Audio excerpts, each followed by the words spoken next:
Thank you very much for this kind introduction. I'm extremely happy to be here again in Budapest.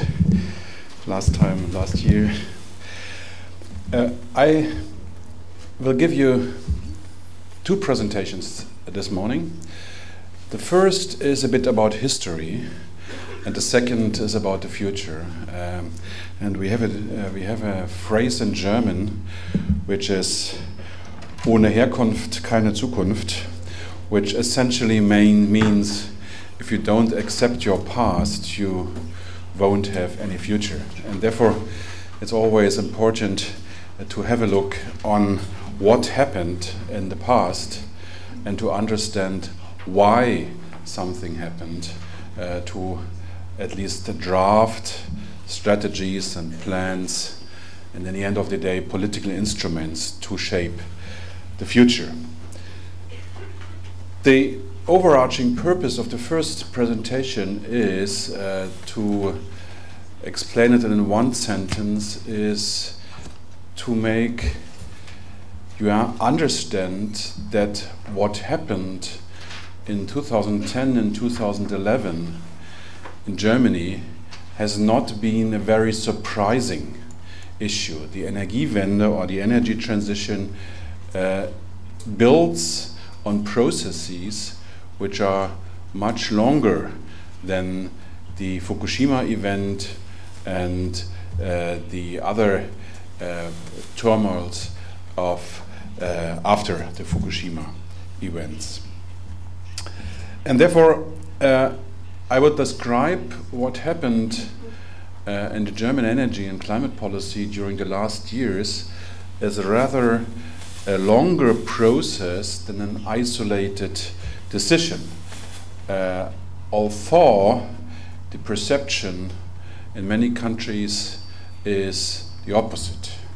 This has not been an isolated decision of a chancellor, like all the rumors says that after Fukushima he was sitting down with her husband by a glass of wine, and then they decided to phase out nuclear and to go for another energy future. That is probably not the right view on this.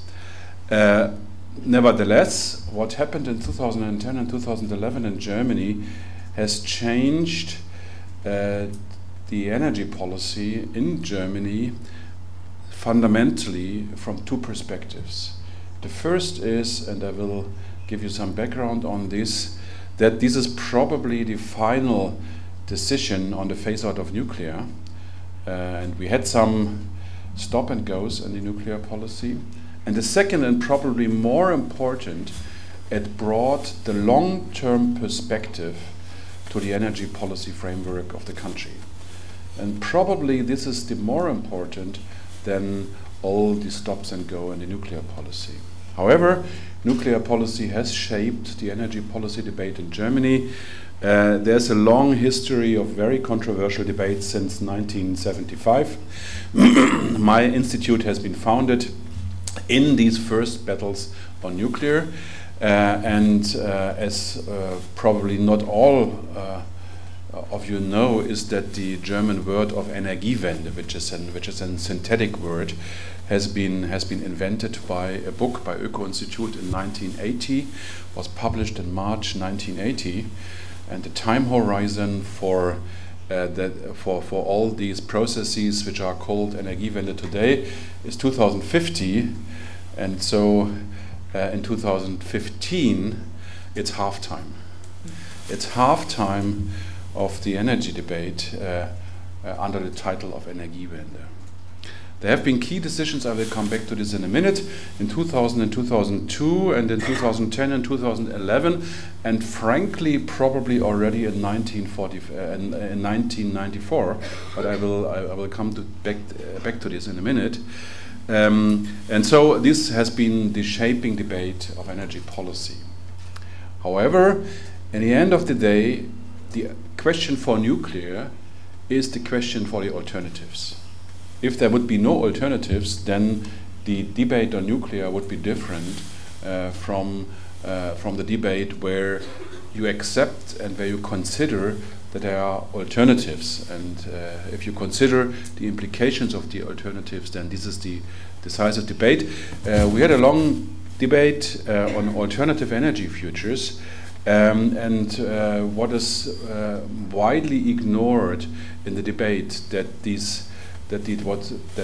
an energy policy or energy sector pathway, which has been called the soft solar pathway, is since 1980 in the official German debate. There was a study commission of the German Bundestag, which is the federal parliament, which deal on a regular basis with different issues, and there has been a very important study commissions in 1980, which was called The Future of Nuclear Policy, and they have described on this they have compared with systematic approaches different energy strategies, and since 1980 is the so-called pathway for the soft solar part of the debate, even in the official energy policy debate long ago, before this materialized in policy. The third issue is that without a strong focus on climate policy, the energy policy debate would look significantly different than it is in the absence of climate policy. And what you always should bear in mind, that Germany is a country which runs climate policy programs and ambitious climate policy programs and packages since 1990. The first ambitious climate policy package has been set up even before German unification in June 1990. German unification was in October 1990. The first climate policy program was set up. And this is important, that climate policy, besides all debates in details, has been a non-partisan issue in German policy since the early 1990s. We had many changes of the government, but there have been probably one issue which has been in consensus during all the different governments, which is climate policy.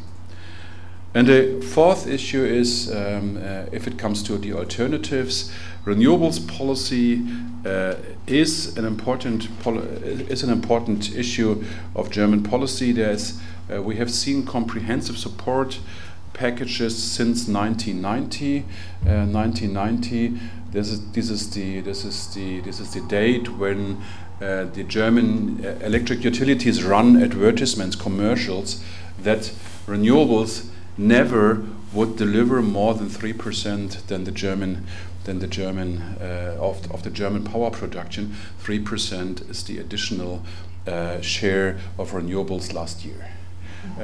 And so the times there are changing. We had major modernizations in 2014 of this regulatory framework for the renewables, and I will come back to this in my second presentation, because we are just in a turning point for different phases for the support of renewables, being increasingly in situations where renewables deliver the full load, and we see interesting structures in the wholesale energy markets, etc., etc. This is the longer term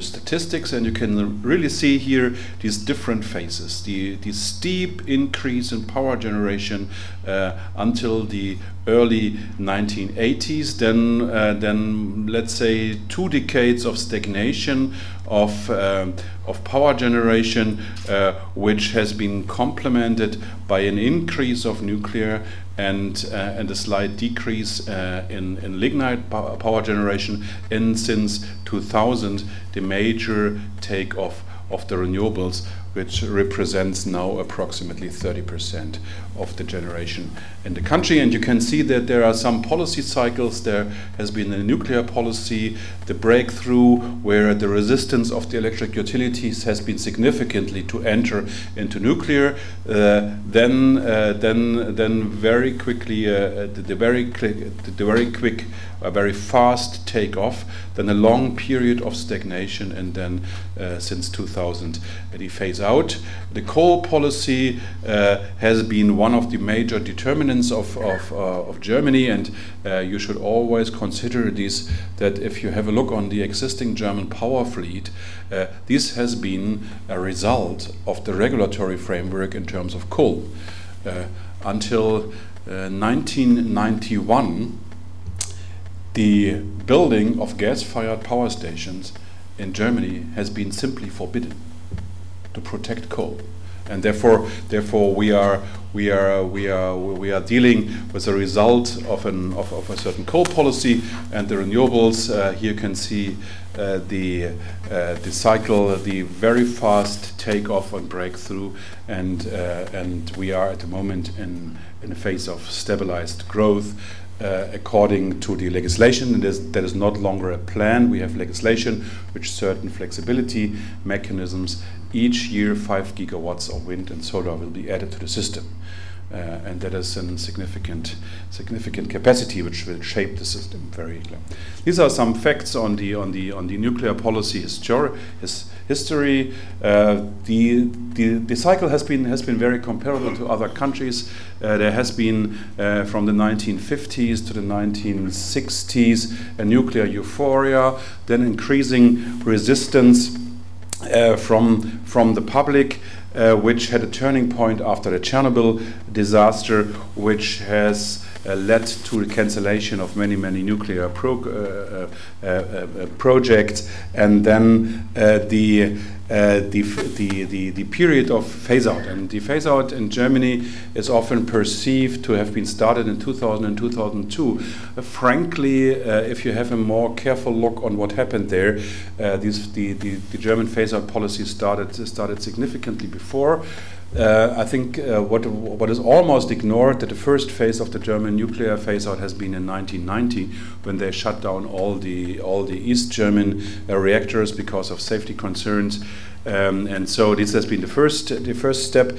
The second step, and this is not very widely known in the nuclear policy debate, is the revision of the atomic law in 1994, which has been the turning point, because, and that had been under Minister Töpfer at this time, the precondition for any permission to new nuclear power plants has been that there need to be proof that any impact from any event within a nuclear power plant has to be limited to the fence of the power plant. That means the precondition for any permission has been to have no impact of an incident outside the area of the power plant, and effectively this has been the ban on new nuclear power plants. And therefore, the phase-out of nuclear in Germany has been a matter of time since 1994. If you don't allow new nuclear power plants, then it is a matter of time when the phase-out will be finalized. And this is an important point, and has been probably the second step of this nuclear phase-out policy. Then under the red-green government from 1998 to 2005, there has been the first formal phase-out decision. It has been a fundamental revision of the atomic law. The ban on new nuclear power plants has been made explicit at this point, and there has been the establishment of production quotas for existing plants, and the increase of the mandatory insurance for each power plant to 2.5 billion euros. Then, after the conservative liberal government took office in 2005, there went for a revision. The second conservative government, they went to a revision of the atomic law to make the plant lifetime extension. They reversed the plant lifetime extensions, and that means that would have meant that the phase out would, or the duration of the phase out would have been extended to 2040. Then in 2011, the Fukushima event, you all know this.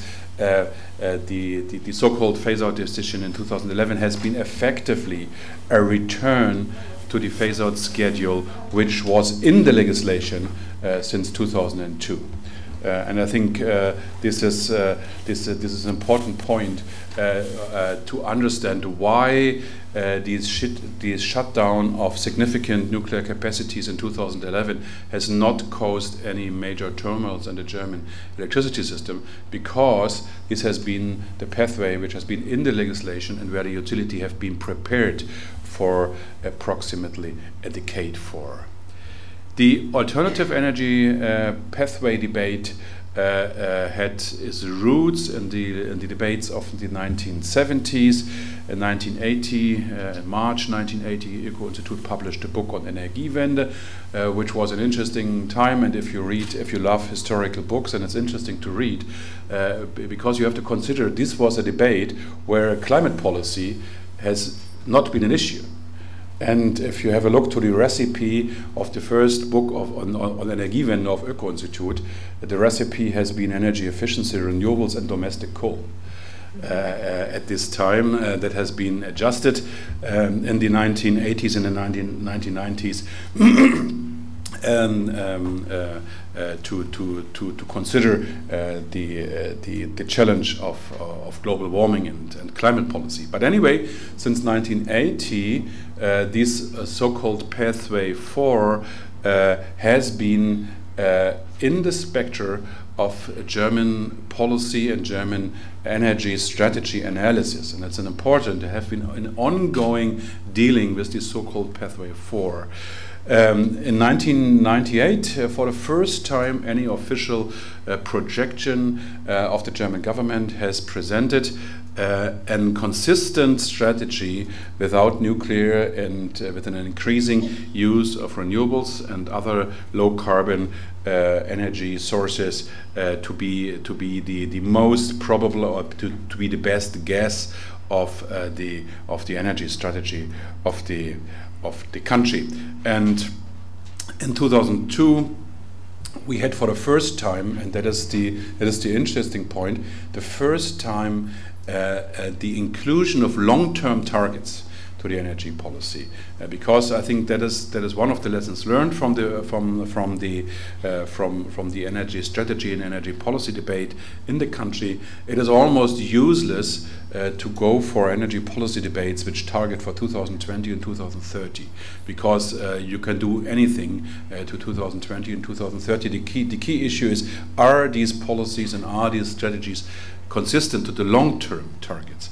And this is an important issue which came in to the German energy policy since the turn of the century. We have seen, and that has been widely ignored in many European countries, comparable strategies on a European level. If you have a look on the energy roadmap of the European Commission, then you can see many of these elements which has been essential parts of the German energy strategy and energy policy planning. You can see this on the European level, without consideration that there are major strategic differences between the countries if it comes to nuclear, etc., etc.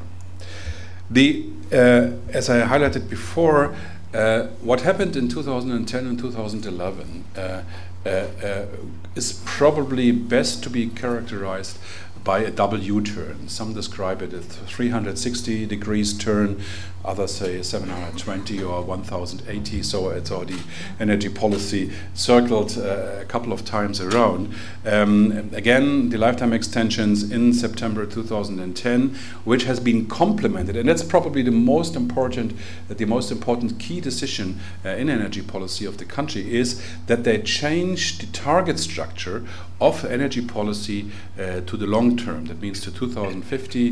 They established certain key structures, the Energy and Climate Fund, which is not longer subject to the constraints of the public budget, etc., etc. Then we had in spring and summer 2011 the revision And the revision of the decision has been solely been effective towards the lifetime extension of the nuclear power plants. All the long-term issues are still in place, and some additional policies have been established during this. This is a graphic representation of these 2010 and 2011. That has been the nuclear phase-out schedule of 2002. This has been the lifetime extension in 2010, and this is the rose the recent phase-out schedule. And essentially, you can see it has been a flip-flop back to a pathway which has been in the legislation and which has been under preparation by the electric utilities at least since 2002. Why is this probably a final decision on nuclear in this country? Because the majority patterns or the voting patterns in the federal parliament are totally different from the usual patterns we have. Usually, and you might know this, the German policy is characterized by a very polarized decision making. There is mostly the ruling coalition which pushes through something, and then there's the opposition. And there's only in a few fields there are votings where the opposition lines up with the ruling coalition. And we have seen this for the first nuclear phase-out decision in 2000, where the voting has been in December 2010. The agreement with the electric utilities has been in June 2002, and the legislation became effective in January 2002. You can see here the clear traditional German voting patterns in favor of the nuclear phase-outs, the Reds and the Greens, and the rejection of the phase-out decision has been from the Conservatives, from the Liberals, and from the left-wing Greens, from the very left-wing party, mainly because they stated that the nuclear phase-out is too slow. So it has been an interesting coalition in the opposition.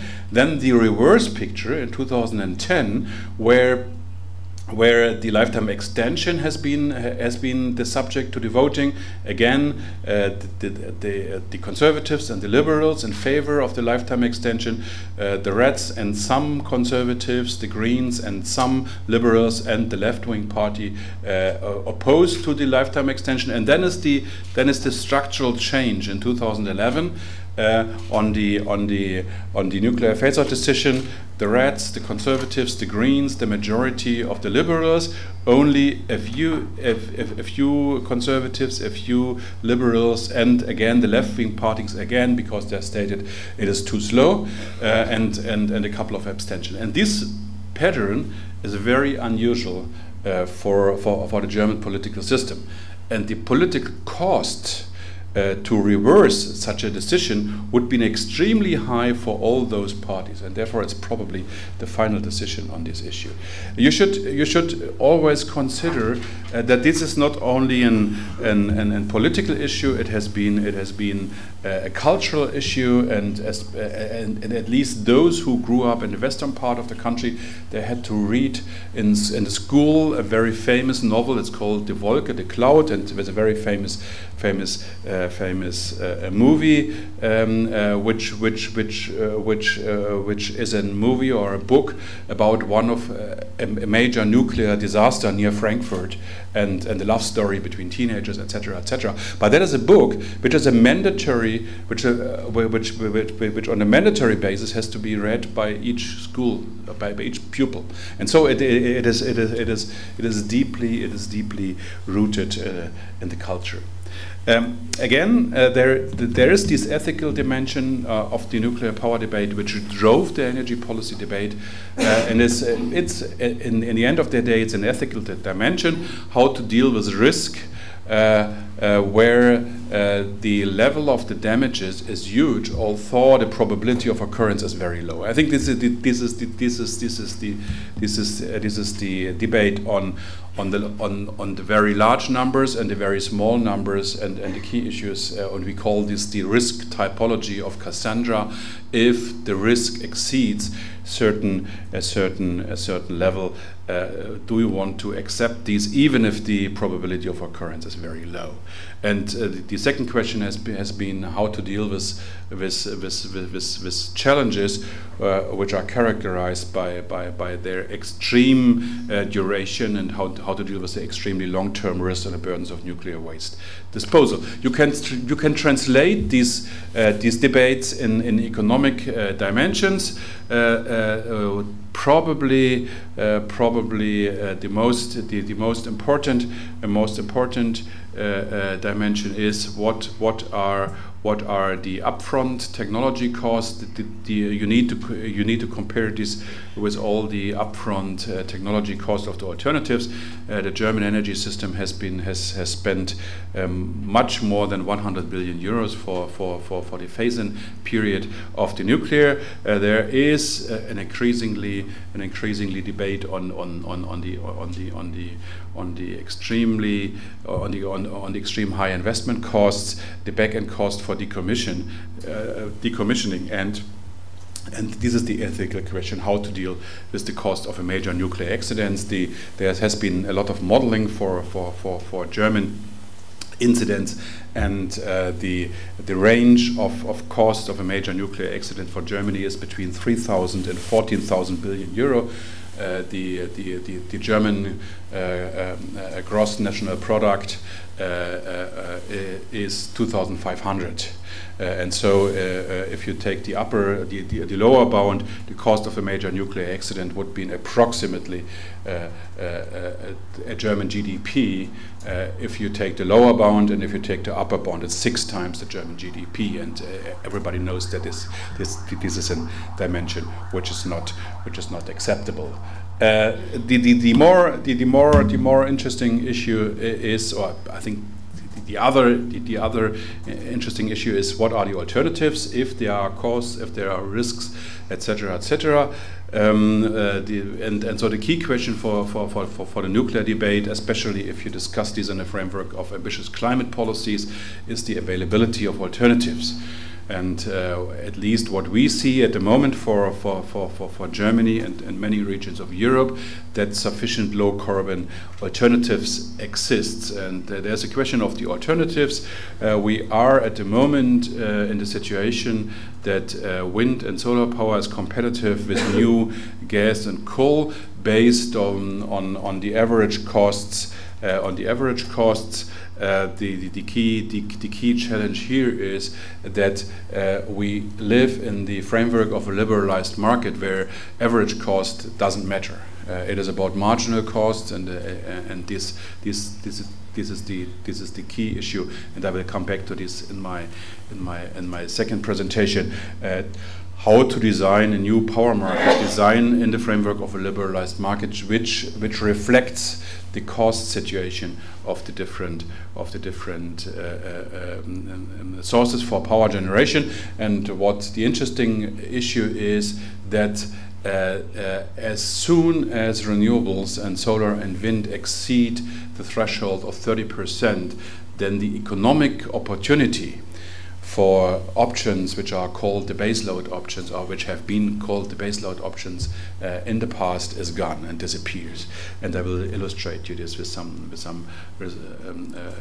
results from modeling. The economics are very clear. If you have a look to the contract for difference, which has been set up in the United Kingdom, it's 10.99 euro cent per kilowatt hour for 35 years with inflation adjustments. If you have a look for the comparable instrument in Germany. That's the renewable feed-in tariffs, which is at the moment between 6 and 9 euro cent per kilowatt hour for wind for 18 years without inflation adjustment. And it's if you have a look to the last cutback of the feed-in tariff for PV, it's less than 10 euro cent for medium-sized PV installations for 20 years without inflation adjustment. And if you compare these numbers, then there is still plenty of space left for storage, etc., etc. And that means it's not longer a debate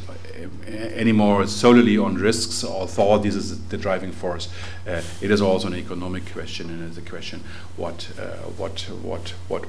will be competitive in the future, especially if you have a look at carbon emissions will have a price, at least for the median and the long term, which is significantly higher than it is today. However, the key issue is that we come from a system which is characterized by a very simple scheme: base load, medium load, peak load, which is changing significantly. And I will show you this in my second presentation, that we go from this horizontal world to a vertical world, which is much solar, less solar, much wind, less wind, much storage, less storage, much demand, etc., etc. And so it's a more vertical world, and there is a conflicts of systems which emerge, at least if the share of variable renewables exceeds the threshold of 30%. Again, it is about the regulatory framework. I described to you the nuclear regulatory framework, which has been characterized by support for many years, and which is characterized at the moment by legally binding phase-out trajectories. What is an important point is the energy market framework. At least in Germany, we ran the system for 63 years, from 1935 to 1998, by monopolistic structures of the system, which has been characterized by certain mechanisms to pay back for investments. However, these changing structures of paybacks for investments is the one major change from liberalization. But the other interesting point is the vulnerability. And the electric utilities which supplies Berlin, my hometown is Vattenfall, which ran two very badly managed nuclear power stations in the north of Germany, and each incident in the Vattenfall power plants has cost them 100,000 customers in Berlin, because they have been vulnerable. Because the customers have been not longer willing to accept to be supplied by a utility which is managing a nuclear power plants that badly, and I think this is one of the major watertights in German policy. We have in between the nuclear fuel tax, and we have a long term of targeted support for alternatives, which has to be transformed during the next years into a consistent market design. Renewables, again, I described to you this long history.